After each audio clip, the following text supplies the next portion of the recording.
So hi friends, welcome to my YouTube channel. So today I want to tell about the melody of overthinking lesson which is there in the inter first year English. So the melody of overthinking was written by Jwarim K. Jwarim.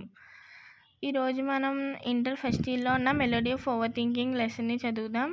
ఆ lesson యొక్క writer ఎవరంటే జ్వరం కే జ్వరం.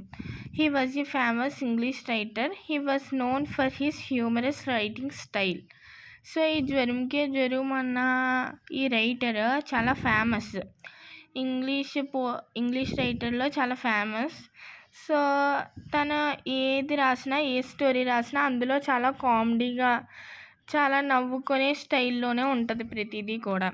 His most popular book was 3 Men in a Boat. తన యొక్క famous and popular book ఏంటంటే 3 Men in a Boat.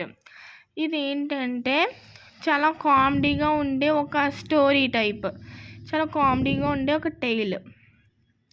జ్వరమ్స్ writing it is categorized by with satire and clever observations of human nature. So ఈ Jerome writing అనేది చాలా అంటే ఒక రకమైన satire వే అని క్లెవర్ అబ్జర్వేషన్స్ ఉంటాయి. అంటే హ్యూమన్ నేచర్కి రిలేటెడ్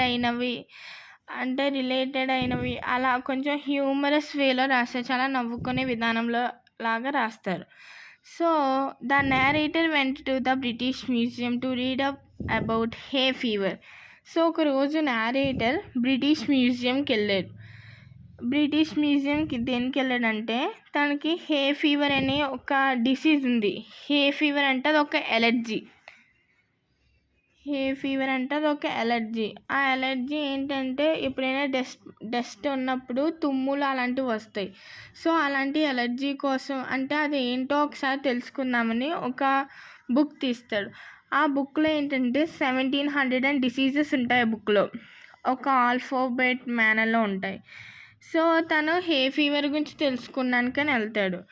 కానీ హే ఫీవర్ గురించి తెలుసుకున్నాక అలాగా ఒక డిసీజ్ బై ఒక డిసీజ్ అలా చదువుతూ చాలా డిసీజెస్ చదివేశాడు. But he ended up by reading about many diseases.